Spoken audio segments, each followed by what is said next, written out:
back, relax, and maybe get yourself a snack. Me and you gonna have a little chat about books.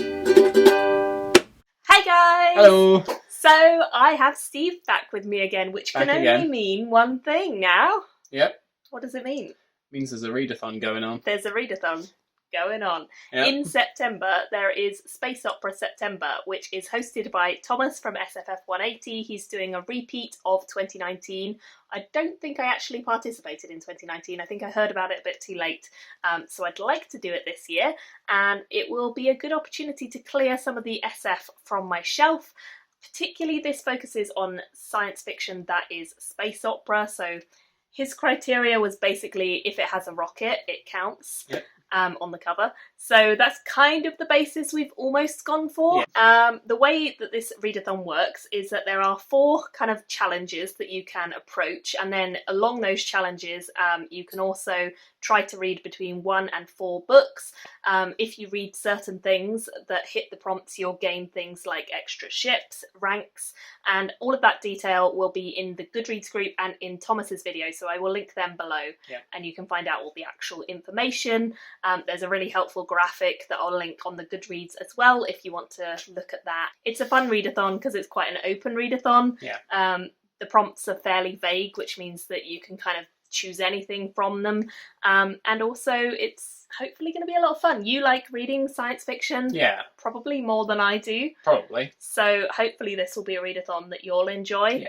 I've got a bit mad and basically just pulled all the books that I think might kind of count for this off my shelf. You're going to take a more relaxed 4-book approach. So both of us are working our way through the Federation track, we think. Probably end up going down that route, yeah. So you start out as a space cadet, and then you become a pilot. And then you become a wing commander, and then a fleet admiral after that. If we get there. So I think we have to try and get to fleet admiral if we can. Yeah. So that's 4 books over the course of September. But of course you can read more, you can read less, it doesn't really matter. It's up to you. It's just to get you to read science fiction. There's challenges to complete as well throughout. Obviously we'll leave the full detail in the description. So the first of the challenges is to read a space opera novella. Yes, which is tricky for me because I don't have many space opera novellas. No. My option is All Systems Red by Martha Wells. This one's been recommended to me quite a bit recently, so it's about time I got round to reading it. It's something that seems like my cup of tea, so... Do you know anything about it? No, I do not. That's what I thought. So it's about an AI called a Murderbot. Yeah, I've heard that much. And the sort of AI kind of drone personality is, I think, something you're going to really like because they are quite a character. Okay. And yeah, I'm not going to tell you an awful lot more, but it's definitely a fun one. They spend a lot of time binge watching TV because, you know, when you're like a super intelligent being, that's what you do. Sounds alright to me. It's a nice, easy read, so I think you'll get on fine with that one. Sounds good. So that's going to be your pick. Yep. Definitely is a novella. It's a Tor.com one. I struggled because I don't have any other Tor.com novellas on my TBR. That are science fiction or especially space opera, but I found on my shelves these 2 kind of magazines that are really, really old. They came out in the 60s, 69 and 62, so yeah, old, compared to me anyway. And they have got some novellas in them. They also have novelettes, short stories from various different authors. I also just think they're really, really cool with like the way they're illustrated and just the makeup. I mean, they're really battered. I found these when we were in York, on just in a charity shop, and there were loads of them there, and I was very tempted to buy lots of them, but I wasn't sure when I'd ever get the chance to read them because I tend not to go for a novella over a novel. I usually go for a novel. However, this does fit the prompt, so I think I will try and read 1 or 2 of the novellas from here to hit that challenge. Challenge number 2 is... Challenge number 2 for the route we're taking, so challenge 2A, is to read 2 space operas by women authors, so female authors. Yes, which is always good. Yeah. So, Steve has an option for this. Multiple challenges can be completed by the same book. My first book does tick off part of that. So one of my picks for challenge 2 is Record of a Spaceborne Few by Becky Chambers. So continuing on a theme from the last readathon where I slowly worked my way through a series, I'm doing that again by going for the third book in this series. So I loved the first two. Why not? Yeah, this is a loose series, so each book is kind of standalone, and you can read them that way. However, this one's quite a different one. It's definitely the most space opera of all the books in this series, so I think you definitely hit the challenge, which is good. And this one is much more about a sort of generational ship travelling away from Earth and how they exist on this ship away from Earth and kind of developing their society and their colony. It's a really interesting story, so I think you'll enjoy it. If you like Becky Chambers, you'll enjoy it. Yeah, so, sounds good. I actually have a really limited selection of ladies on my TBR. I have read quite a few sci-fis by women, like Emma Newman. Palmer Pickering's book Moon Deeds would also be a sort of sci-fi spacey one. And obviously Becca Chambers, Martha Wells. There's lots of really fantastic ones. We recently read Nikki Drayden's book, Escaping Exodus, which would also definitely count for this. Nikki Drayden's also a person of colour, so again, it would be a great one if you're going down the other route, which we're not. But if you were, the prompt for that is a person of colour book by them or featuring characters that are people of colour, so that would be great. Unfortunately, we've already read that, so I can't count that one. But I do still have a few lady authors on my TBR for sci-fi space opera stuff. So the first of the ladies that I have to read is one that I've already done on another TBR, so I definitely want to get to this. It's Megan E. O'Keefe's Velocity Weapon, and this is currently 2 books in the series are out. It's in the Protectorate series. It sounds like it's going to be a lot of fun. I won't talk too much about it because I've already talked about it in other TBRs, but I'm definitely excited. It does definitely have a rocket on the front, so tick, space opera. So that's probably going to be one of my picks. I have some other ladies who I just want to throw them out there and see which ones I kind of read. So the first of them is this one, A Matter of Oaths by Helen S. Wright.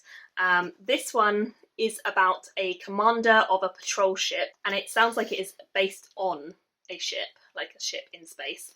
You can see all the little stars and stuff. There's chases across the galaxy. It's definitely sci-fi space opera. It says it was originally published in 1988, this one, so it actually does qualify for another of the prompts, which is published before I was born. And it says it's got intergalactic intrigue and epic space battles.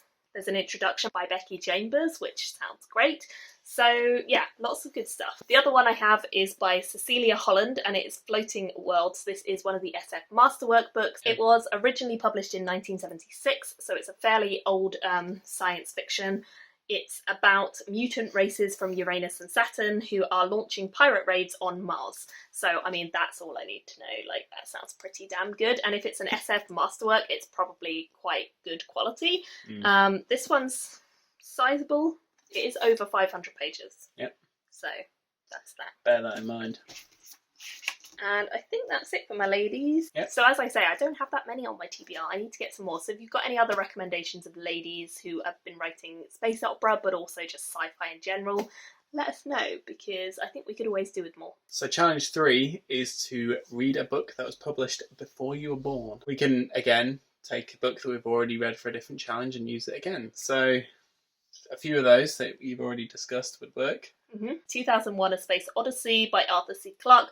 This was published in the 60s as well, 68. So again, it's another old sci-fi, definitely before both of our times. So we could either of us read this. Doesn't really say anything except the dramatic novel of one of the most spectacular films ever produced. So there you go. It's actually based on a screenplay. So they did it the other way around, I guess. They wrote the film and then did the book afterwards. Interesting. These obviously would count as before my time as well. I think that's it. All the others in my stack came out after. Plenty of choice. And then the final challenge. The final challenge is to read a book that's over 500 pages. Of which I have 2. The Velocity Weapon and Floating Worlds are both over 500 pages, so either one of those would count. So we definitely have books here that meet the criteria. And now I'm just going to go through some more books. Just a couple of other books which we might interchange. These are all by men, so they're like the lowest on the list because they don't necessarily fit any of the challenges super well. They're not over 500, they're not before I was born, they're not women, they're not diverse. They're not novellas. They're not novellas. So pretty much they don't hit any of the challenges, but they are space opera. And as it's Space Opera September and I want to bulk out my TBR a little bit, these would fit for that. So let's go into them. We have The Bastard Legion by Gavin Shmidt, which is definitely space opera. It's set in the future, there's criminals, Has a spaceship and a on the cover. Bastard Legion. So, you know, definitely spaceships in space. Yep. That counts. To be honest, I don't know if this is space opera or not. It's moon opera. So, you know. Another local space opera. A local space opera, another local one. Really local, the moon. So, yeah, there's a war on the moon. Something about the moon is making a war. You've got to keep that in. The moon wants to kill you. She has 1,000 ways to do it. The bitter cold of vacuum, the lethal sleet of radiation, choking dust as old as the earth, and your weakening bones. Or you could run out of money for water or air, or simply run foul of one of the 5 dragons. The corporations that rule the moon and control its vast resources. But you stay because the moon can make you richer than you imagine. Until a war breaks out. Actually, that sounds pretty good to be. Now I've read the blurb, I'm like, yeah, why haven't I read this? I don't think they're actual dragons. I would like moon dragons to be a thing. Moon dragons aside, staying on the theme of Ians, but a different Ian, we have Consider Phlebius or Phlebar or whatever you want to call this. How would you say that? Exactly, you're laughing at me, but you've never tried to say it. Consider Phlebar, Phlebus, Phlebius. Phlebius. Anyway, this one is a space opera. This one actually says space opera, so tick. It says it's a space opera and doesn't have a spaceship on the cover? It doesn't have a spaceship, but it is a war raging across a galaxy, which definitely... That counts. You know, that works. Yeah. Pretty much, it's bad. that's the sort of vibe I'm getting from this, which fits space opera. Everything's usually bad, so there you go. That's that one. These ones, I think, are a little bit more fun, hopefully. A Big Ship at the Edge of the Universe by Alex White. This is a fairly relatively new release. It's about a treasure hunter in space and a race to hunt down the greatest warship ever built, which all sounds like it'll be quite fast-paced, quite fun, quite punchy, maybe some wormholes, stuff like that. And treasure. Treasure's always good. Maybe it'll be a moon dragon at the end. Or moon pirates. It says it's like Firefly, which is kind of what they say about every space opera ever. But I like Firefly. The Stars Now Unclaimed by Drew Williams, which I picked up just because it is pull quoted by Claire North and Becky Chambers and KB Wagers and Catherine Cerveni, who I don't actually know, and Tor.com and SFX magazine. I mean, there's loads of like big names. An escapist, gleeful, explodey space opera. Explodey is a good word though. Explodey ticks the box of space opera, I think. Definitely. Explodable. Explosions. So, that's kind of my selection of books that I will be picking from. Steve might dip into one or two of them. I might steal some. He might steal some. I mean, we do have a book on the shelf called Space Opera, but we have already read it, so... We have already read that one. Also, I don't think that was super space opera. That was just weird. That was just Eurovision in space. It wasn't even Eurovision, though. It was just like a really bad version of Eurovision's bad. It was interesting. It was a ride, that's for sure. To be fair, one of your favourite series is, I would say, a space opera. Yeah. Douglas Adams. Yeah. I think so. Hitchhikers. Yeah. Guide to the Galaxy. Yeah, that must count, surely. Yeah. It has a spaceship on some of the versions. Yeah. But also, there's been so many versions of it. I don't know how you quantify space opera. Yeah. I think it's just having a spaceship in the story, where you're travelling across space, and there's lots of people. In space. Thomas maybe can correct me. Am I getting the definition of space opera? He'll probably come into the comments and be like, no. You are wrong. People will say I'm wrong. What's the best space opera you've read then? Douglas Adams. I mean, that's my favourite book of all time, so... Why? You've read better things now.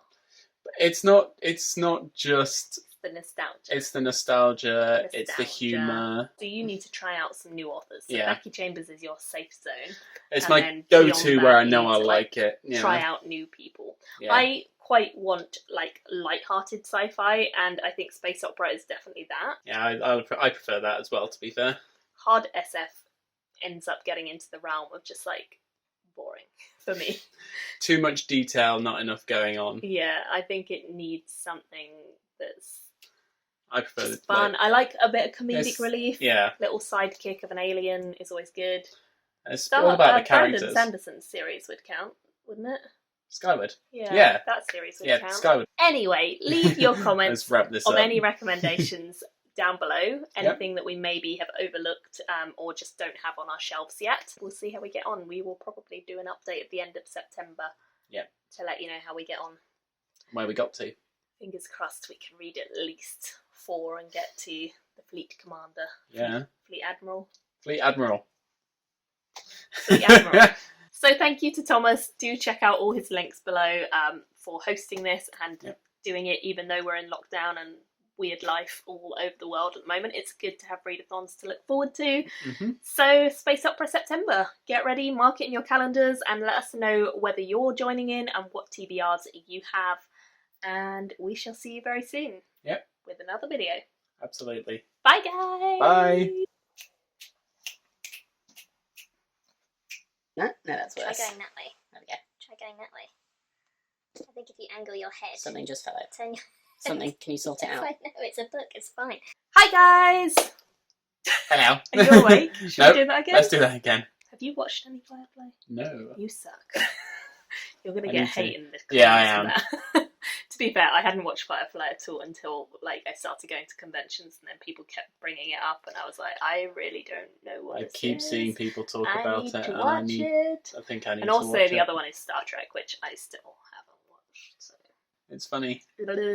What else have we read that counts? Yeah. Fleet Admiral Kitty and Fleet Admiral Steve. The names sound too plain. Yeah, we need for better a names. rank like that. Maybe if you reversed your name. Yitig. Yeah. Fleet Admiral Yitik. That's quite a good name. What's yours? Eves. Etevs. Etevs. Oh yeah, Etevs. And what was mine? I've forgotten. Yitig. Etevs and Yitig. I think we need to wrap it up. Signing off. Fleet Admiral, what am I? Yitig. Yitig and Etevs. Yitik. This is Fleet Admiral Yitik signing off. And Fleet Admiral Etevs signing off. I'll probably cut that. Yeah, please do.